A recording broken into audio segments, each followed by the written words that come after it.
Generating traffic and sales can be a challenge for online merchants. But selling on the Walmart Marketplace puts your products in front of millions of customers who shop on Walmart.com. And right now, sellers who join Walmart Marketplace can save up to 50% on referral and fulfillment fees for the first 90 days. So get started today. Head over to marketplace.walmart.com/savings. That's marketplace.walmart.com/savings. Welcome to E-Commerce Conversations, a weekly podcast from Practical E-Commerce, hosted by entrepreneur Eric Bandholz. What is going on, Internet? Eric Bandholz back again with another E-Commerce Conversations. Hope all is going well on the other side of the Internet. On the other side of the Internet from me, Alan. What's up? Not much. How are you? I'm doing great, man. I'm doing great. Cool. I'm excited to have Glad you. to be here. Yeah, I'm excited to have you back on the show. For those who don't know, Alan was on the show about a year ago.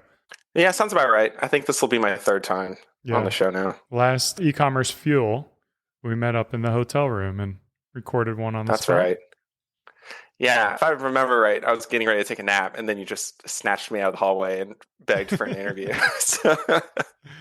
Classic Eric. Last minute, I'm like, oh, Alan will be my guy. He hooks me. Kind of why I'm here right now, right? Yeah. I'm going to Paris for a week, and didn't really have anything in the queue, so I had to line some stuff up before I left because I didn't want to haul my podcast stuff with me and try to record one while in Paris. Of course.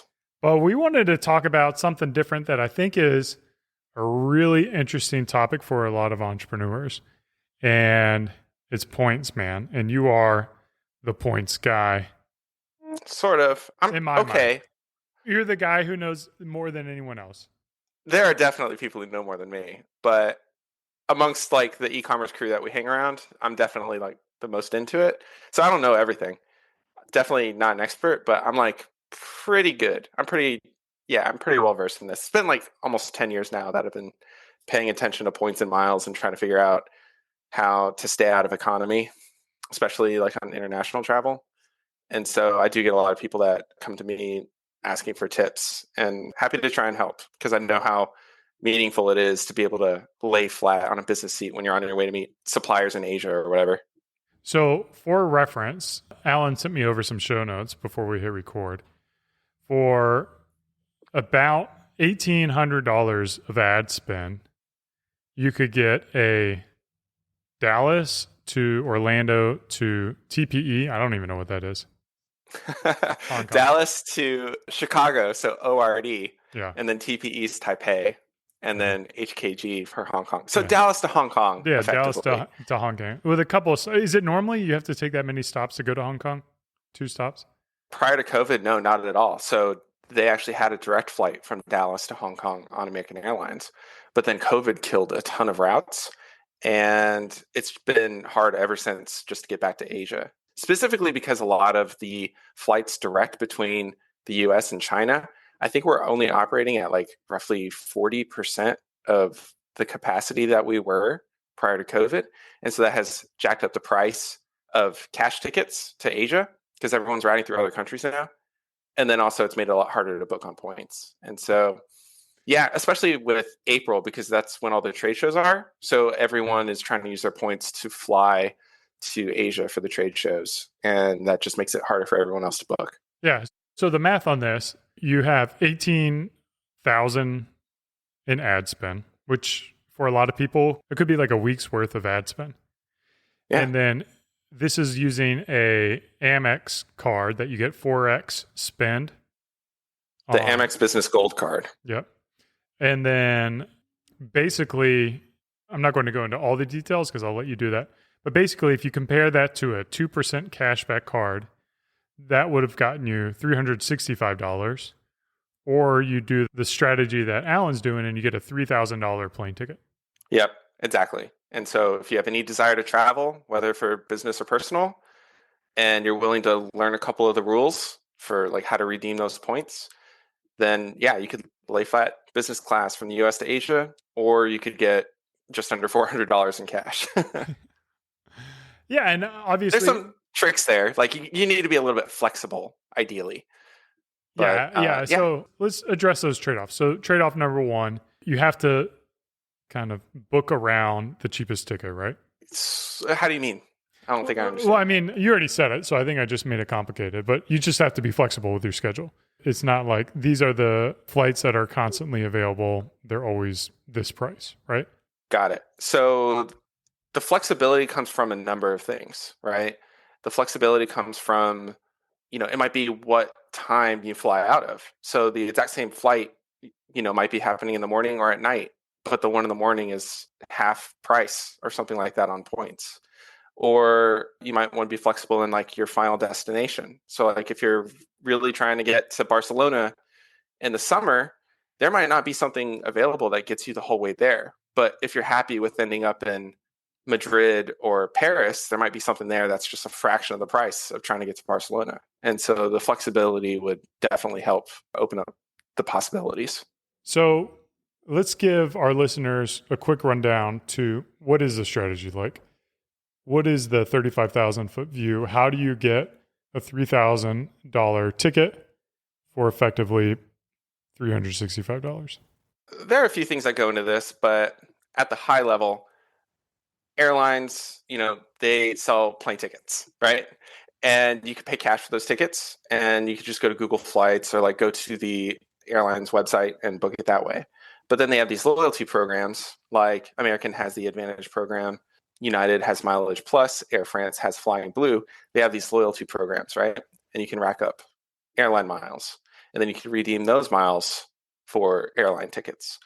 And you can also get airline miles just by doing regular credit card spend. So you don't even have to fly on those airlines to rack up their miles. You can get their miles by using credit cards. And one of the things that's important to know is that I'm going to simplify this just a little bit.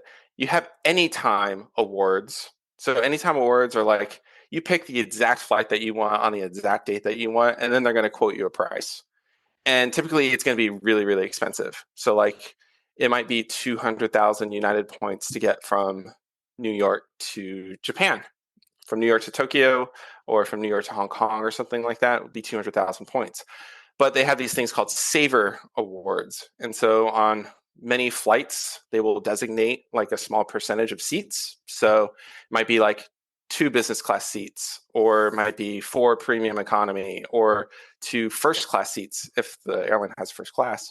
And they will have a couple of seats that are available at what they call a saver rate, and it might be a lot less. So instead of 200,000 points, it might only be like 80,000 points. And so if you know the rules of the game, you can look for these saver seats, which aren't on every single flight, but on a lot of them.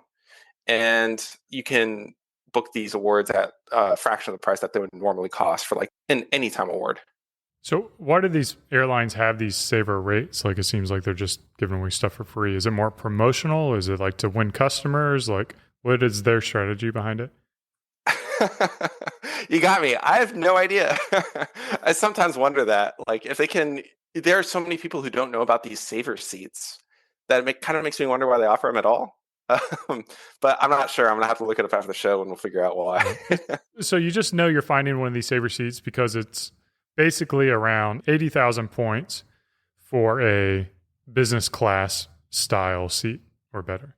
It could be a range of prices. So like the Anytime Awards can be anywhere from like over, let's say like 150,000 points for like an international business flight, 150 to like almost 500,000 points if it's like Delta or Aeroplan. That's the Air Canada program. But then the saver seats can be anywhere between like 35,000 points between the US to Europe, 35,000 points to about 80,000 points if you're trying to get to Asia. So it's quite a bit cheaper.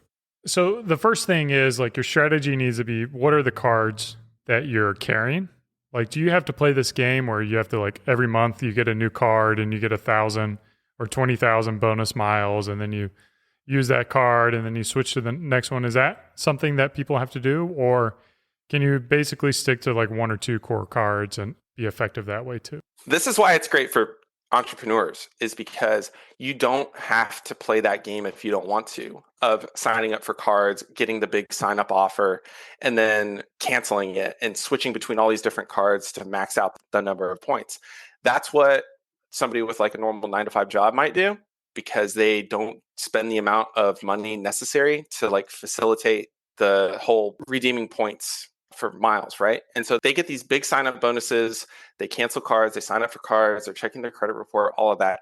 You do not need to do that as an entrepreneur, and especially not as an e-commerce entrepreneur, because your monthly spend on a credit card, when you factor in ad spend, shipping, SaaS, all of that other stuff, maybe even paying suppliers if they take a credit card, you're spending so much on cards that you don't need to be playing that credit card game where you're just constantly moving between cards and canceling and all that. You could just stick with like 1, 2, maybe even 3 cards and rack up a ton of points just from your regular business spend. So what are the cards that should be in their consideration?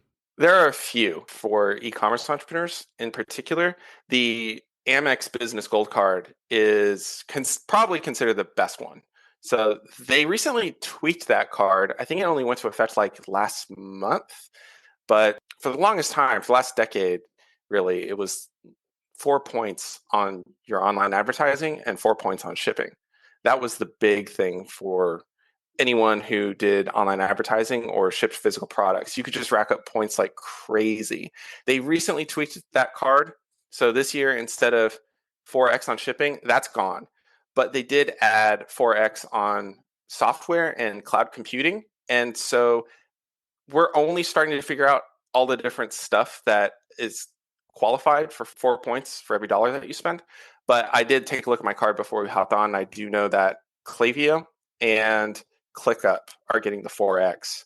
So I wonder if there's other apps out there that we're using to run our stores that might be getting 4x, but it's too soon to tell. We'll know in like a couple weeks. Yeah, on their website, it says 4x on your top 2 eligible categories. Yes. So there are several categories that you could get the 4x point multiplier from. But for people like you and me and anybody who's listening to this, really, it's going to come down to the online ad spend and then the software. And then you do have an annual fee for this card, though, too. So that's Yeah, I think it's like $400. Yeah. Yeah, $400, but it definitely pays for itself when you can get 4 points for every dollar that you spend. You can definitely start redeeming that for business class international travel if you so wish, or hotel stays or whatever. Okay. So Amex Business Gold option. Amex Business Gold. Oh, one important thing about the Amex Business Gold as well is that you can only get the sign-up bonus once. And so once you get that, that's over. It also caps out. You can only spend $150,000 on the card in a calendar year and get the 4x multiplier on it. But shout out to Paul from BK Beauty. He's the one who figured this out. You can actually just go on the website and apply for a new one every 90 days, and they'll issue you another card. And so you won't get the sign-up bonus on it, but then you'll have a second gold card.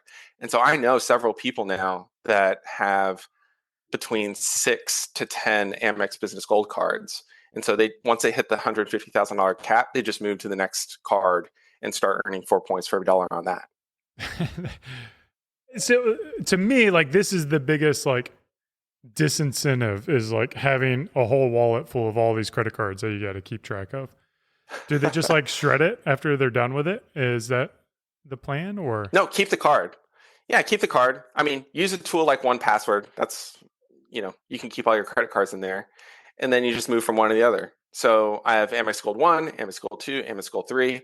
I start the year with Amex Gold 1, and then once I see that I've spent $150,000 on online ads with it, then I just move to Amex Gold 2. And then I just don't even use the first card the rest of the year. And then you just restart every year. Like each card gets restarted. Does that really... Exactly. Does it ding your credit, or do the credit limits, are they all the same, or like... I've not noticed it do like a huge ding. Like most of them are just soft pulls on your credit report. Capital One they'll do a hard pull from all 3 credit bureaus. And so you'll get like emails from everyone saying like, oh no, your credit's been looked at and all that. But after 10 years of doing this, I've not noticed anything. But whenever there is a dip, like sometimes it'll dip down and then it just comes right back up in a couple of months. So you can get 600,000 points on 150,000 spend on basically ad spend. All right. So Amex Business Card, one option. What's the next one you should have? the Chasing Preferred is going to be your next option. And so it's a lot harder to get multiple ones of this card. It is possible. Generally, you need a relationship with the small business banker at Chase, like your local regional banker. But that card gives you 3x points on online ads, and it gives you 3x points on shipping. And so you can still get 3x points on shipping, thankfully. They're just going to be Chase points now, and you're not going to be getting 4 of them. You're going to be getting 3. But Chase is another program to be involved in. So this is Chase Sapphire. Is that the one? Sapphire? The Chase Ink Preferred. Chase Ink. So Ink is a business card. Yeah, Ink Preferred. And like it typically has like 100,000 point sign up bonus. I think it's like a $95 annual fee. 100,000 sign up bonus, you could do a round trip ticket from the US to Europe in business class just from the sign up bonus. And so it's definitely a card worth picking up if you've kind of tapped out on Amex cards. I don't know if it was Chase or if it was Capital One. I had one of those, and I think we moved address, and like one of our invoices got lost in the mail or whatever, and then they instantly just like canceled the account. There was like, yeah, I had that happen like 6 months ago. I got a Chase IHG business card. It was like a really good sign up offer, and I couldn't resist. And so I got the IHG business card, and I spent a bunch of money on it. And like 3 months later, they told me that it had been canceled. And I called to find out why. And they're like, yeah, we had to verify some business information, and we sent you a letter in the mail, and you did not respond to it. And I'm like, I did not get that letter, and I have 6 other Chase credit cards with you guys. Like, nobody called me, nobody emailed, and they're like, sorry. So that's probably what happened to you. yeah, it was a little concerning, like from a customer service standpoint. Like Chase didn't For seem sure. like they really cared about the business. Okay, so that you'll get 3 points on a 150K spend for shipping is where you want to use that one. Also advertising too, but you probably want to do the advertising with Amex at the 4X. Okay, what other cards have we got?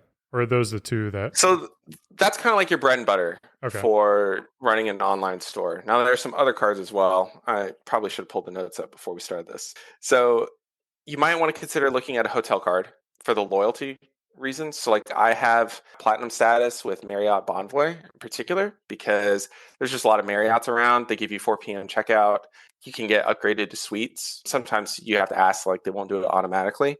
And then they'll give you like breakfast and stuff. And so you might want to consider getting a hotel card because it makes it a lot easier to get status for when you're traveling and just want a better hotel experience. Specifically the late checkout. It's so nice not having to think about it until like 4 o'clock. But that's just more like kind of traditional card uses. It's like whatever the loyalty Kind of, yeah. Then you have your, oh, well, one more thing. You also should consider getting another card for just any spend that doesn't have a multiplier. So anything not for ads and anything not for shipping or SaaS. So like if you're paying vendors or just anything else that you might need, then you could look at the Capital One has the 2x miles. And so that's just for every dollar that you spend, you get 2 miles on it. So that's really good. And then you could also look at doing the Chase Ink Unlimited. Not quite as good. It'll give you 1.5 miles for every dollar that you spend. Okay. And that's just pretty much on everything across the board. That's anything across the board. And yeah, there's some other like nuances in there. And there's other cards that are worth looking into, like the Amex Business Platinum. That's actually a really great card for business owners, especially if you don't want to learn a lot of the points hacking stuff and you just like going to the travel portal, like on Amex or Chase, which is actually not the greatest way to get value. The Business Platinum is really good for that because they'll give you a 35% rebate when you book that way. So you book the ticket through the portal and then it'll reimburse you 35% on any like business or first class flight. So why, I mean, like I'm looking at Amex right now and they've got like 100 different cards, right? And Yeah. so you have your business gold and business platinum. Looking at it quickly, there's a $300 fee difference. Is everything else effectively the same, or is it the multipliers are different? So it is important to get the gold one versus the platinum one? Yeah, the platinum one is only 1 point for every dollar that you spend on Facebook ads, for example. But the gold will give you 4 points. And so it's a totally different card with totally different perks. The platinum gives you lounge access. Like if you're at an airport with a Centurion lounge, you can get in there. It'll give you $400 a year in Dell.com credits. So like I probably need to go to Dell.com right now and buy a better podcast microphone. And so you buy it with the platinum card and then it reimburses you $200 every 6 months, you also get a $200 statement credit for airline fees. Or you could just transfer that $200 credit to United Travel Bank, and then you just have $200 that you can spend United. It's just like a perk that comes with the card. So the fees pay for themselves.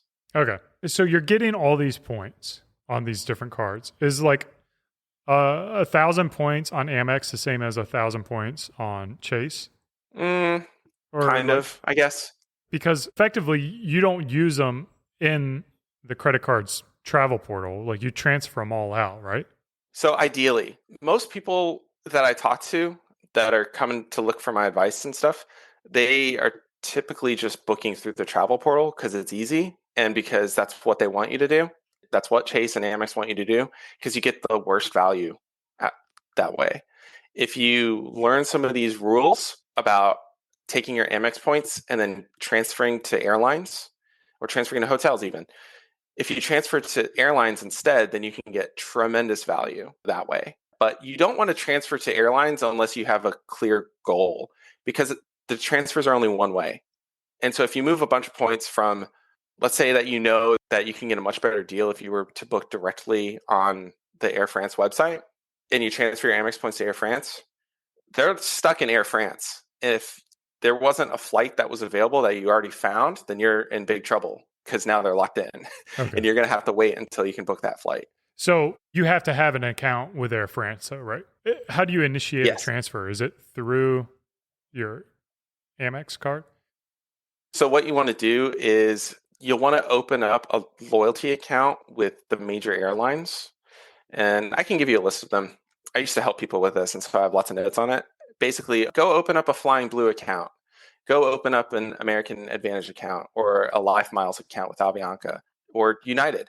All of these airlines have loyalty programs. And so you want to just sign up. It's easy. It doesn't cost anything. You just key in your name, birthday, whatever, email. And then they're going to give you a loyalty account number. You go back to Amex or Chase and you'll hit partners or transfer to airlines. And then it'll have a list of all of their partners.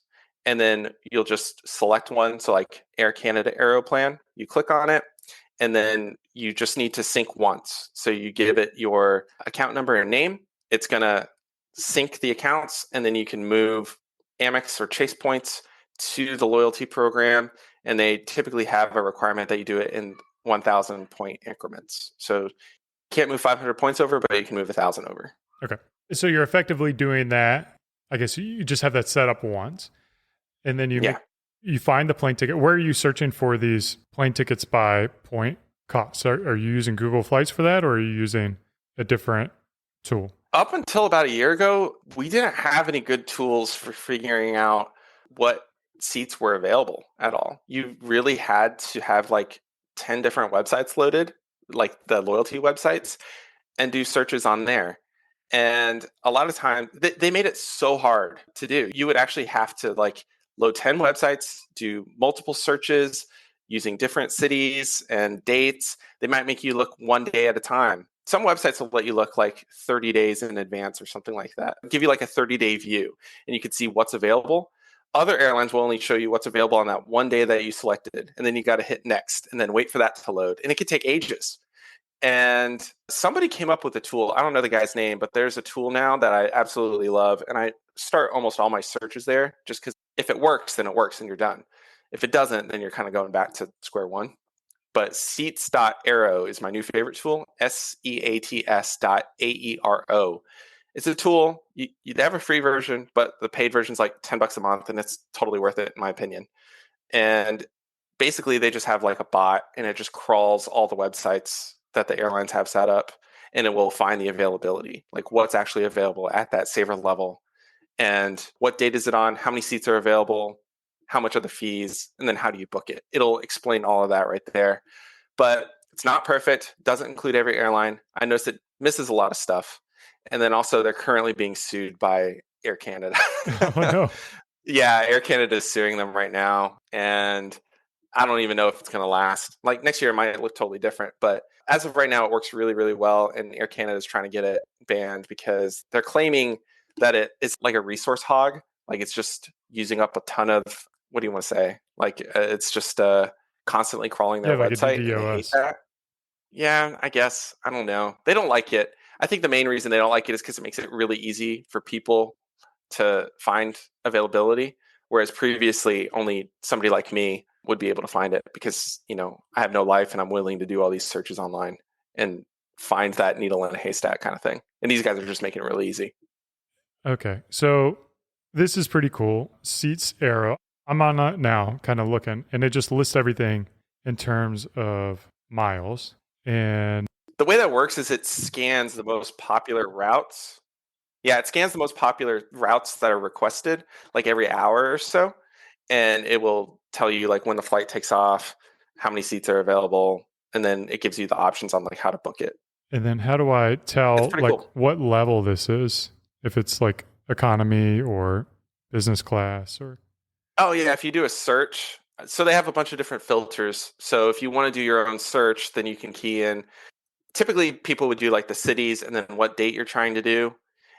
This thing has a bunch of filters though, and then also some really cool settings. So like you could say, I want to see anything, within 7 days of this particular date. So if you have flexibility, it's cool. So like if I want to travel like on June 1st, but give or take 3 days or 7 days, you can actually key that in. And then say you don't really care where you end up at all. Let's say you just want to get to Europe for the summer, right? You could actually type in Europe as the destination, and then we'll just select the largest airports in Europe and show you what's available there. So you don't have to pick a particular city. You could just say, show me every single flight that's available on points at a safer level in business class between Asia and America. And it will list all of that out, and it refreshes like every hour or so. Yeah. Can you do it from Texas? I tried Texas. Oh, I don't know. I haven't tried Texas. Usually I just type in... They have East like Coast. DFW. Yeah, they have East Coast, United States. Yeah, if you type in ASA, it'll do all of Asia.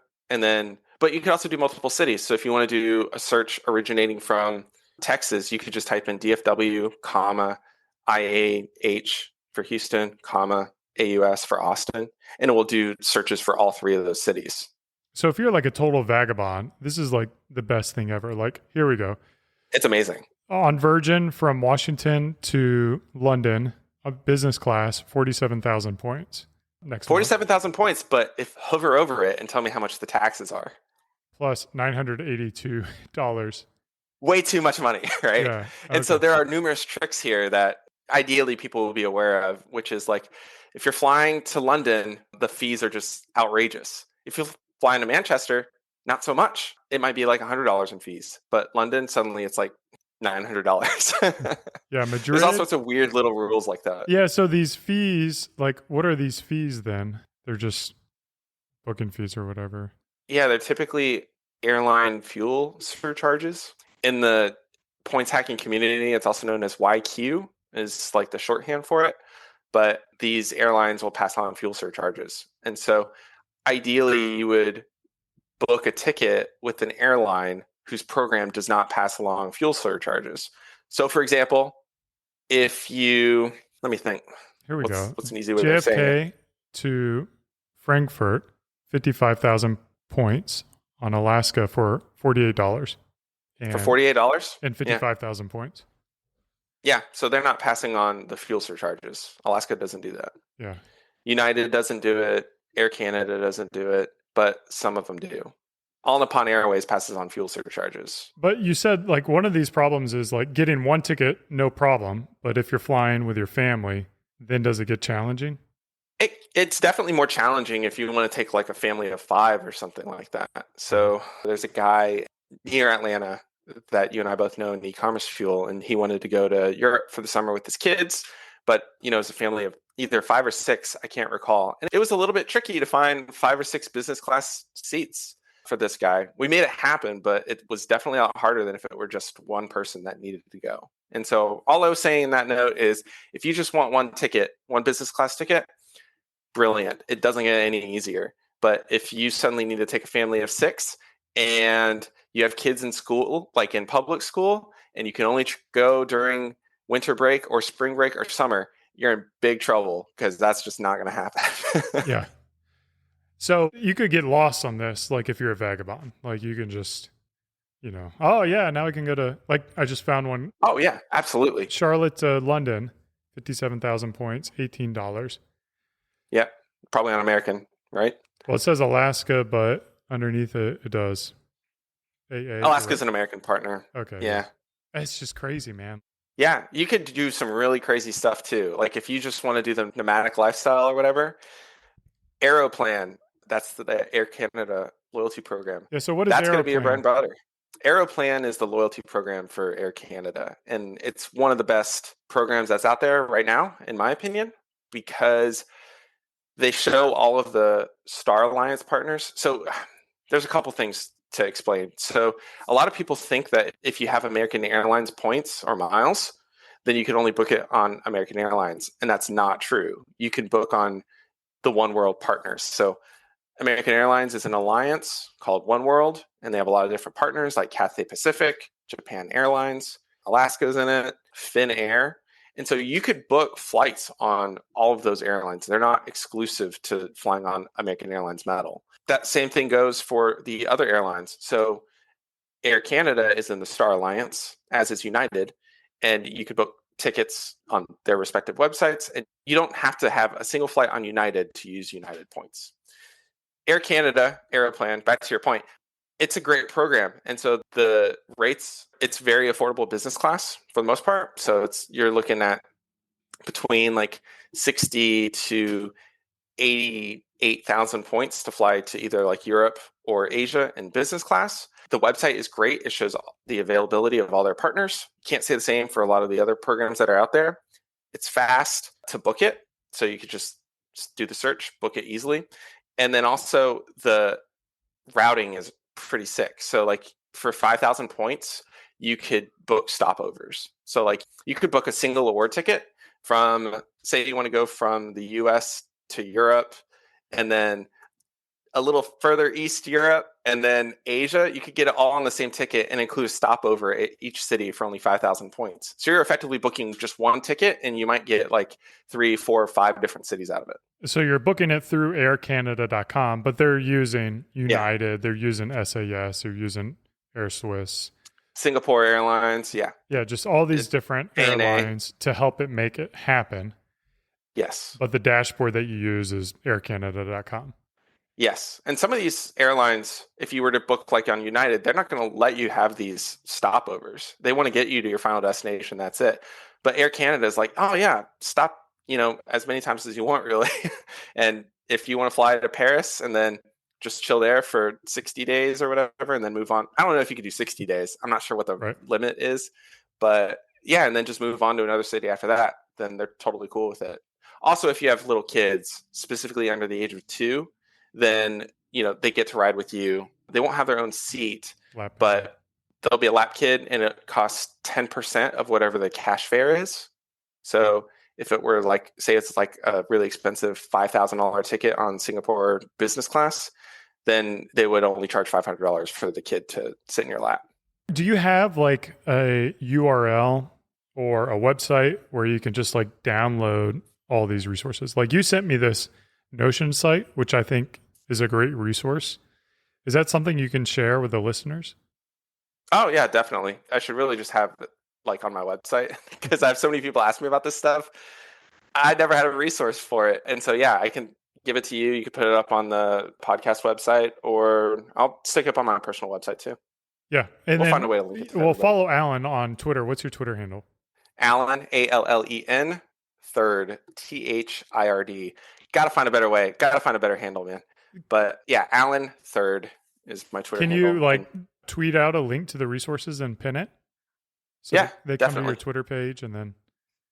Yep, it'll be up by the time this thing airs. Sweet, man. Yeah, because I feel like we can talk so much more, and there's like a lot more nuance. I feel like we're just on the edge or the tip of the iceberg when it comes to like leveraging airline points and credit card points for inexpensive travel. Yeah, I mean, there's definitely a lot of rules to the game. A lot of people aren't willing to learn it. I found out about it like 10 years ago on a different podcast, and it just really opened my eyes. I never thought I'd leave the U.S. Never thought I'd be in first class, but I've done it a bunch. Not lately because I had kids, and now I just want to be at home and hang out with them.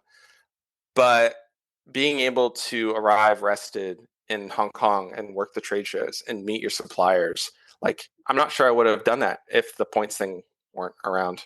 Yeah. Sweet. Yeah. Well, this has been another e-commerce conversations. I hope you guys enjoyed it as much as I did. I learned a ton, and I fear that I may be spending like the next 10 hours of my life on seats.aero looking for good deals to get and signing up new credit cards and stuff like that. Thank you, Alan. Cheers. You bet, man. Yep. And keep on growing.